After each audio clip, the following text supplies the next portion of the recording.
Hey everybody, I'm back with day 2 of my 10-day challenge that I set for myself to come on and share with you what I've been learning about widowed parenting. I think the number one thing I learned yesterday, sadly, was that if you're going to do a Facebook Live, you can't have your camera horizontal. So I do apologize to any of you who may have watched that and had to hold your whole self sideways in order to even see it. So yeah, I learned that. But I have put together a document. I've been thinking about all the things that I've been learning, all the guests that I've had and the people I've talked to, and some of my guests have had really interesting books. By the way, I think if you have a teenage girl or maybe an older daughter, not a small child, but from middle grades on above, I think some of the books by Lisa Damour are really helpful, really fascinating. Anyway, I wanted to share with you today the second thing that I've learned. As I mentioned yesterday, I'm sharing one thing each day for 10 days. So today we're on day 2. If you want to skip ahead and just look at everything all at once and not have to check back here, you can actually download the whole list at my website. It's jennylisk.com/top10. And you can download that. And it's free, of course. So, number 2, I don't have to have all the answers when my kids ask questions. And this came up when I was talking with Sasha Mudloff and Buffy Peters, who are at Hamilton's Academy of Grief and Loss, which is actually part of a funeral home in Iowa. And they have this whole grief and loss practice there as well to work with kids and families. And so Sasha was talking about how one of her favorite things to say to kids, because, as we all know, they can ask lots of questions. One of her favorite things to say, no matter what they've asked, is, "That is a great question. Thank you so much for asking." And she said, even if the next thing she's going to say is, "I don't know either," that she thinks it's important to frame it that way, because it helps validate the kids' questions, that it's so important for them to be asking those questions, that they're not bothering you, so forth and so on.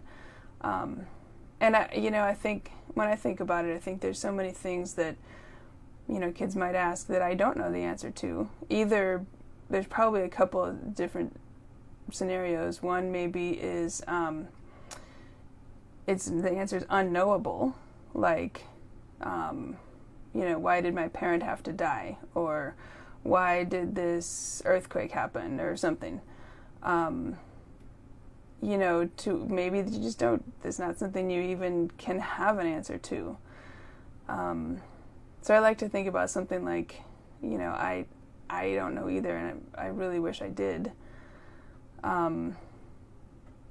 Something that kind of, expresses the emotion that they're getting at, I think is helpful for those type of questions. And then the other type of question, like, why is, I don't know, black holes were in the news yesterday, so maybe some kind of question about black holes and how they work, and I don't know the answer to that, and lots of other topics I wouldn't know the answer to. So, I don't know, let's go look it up. I don't know, let's call so-and-so because they are really interested in that topic and probably know the answer, any of that kind of thing. So I talking with Sasha when she pointed out that, as a parent, we really don't have to feel like we have to know all the answers. I thought was a really good thing that I've been trying to keep in mind. And I guess the other type of question that might come up is something where maybe you actually do know the answer, but it's a awkward question, or you're not sure where you want to go with it. Like maybe a kid asks, "Where do babies come from?" And to which, sometimes it's helpful to say, "That's a great question. What do you know about that?" And then, kind of gauge from where they're coming from. So that you can kind of decide where you want to go, how you want to frame your answer. So those are some of the things that I've been thinking about since I talked with Sasha and Buffy at Hamilton's Academy of Grief and Loss. I hope that's helpful to you, and I'd love to hear in the comments if you have further thoughts on that or anything like that. And I think that's all. Again, my website, jennylisk.com/top10. Oh, hey, Meredith. Thanks for watching.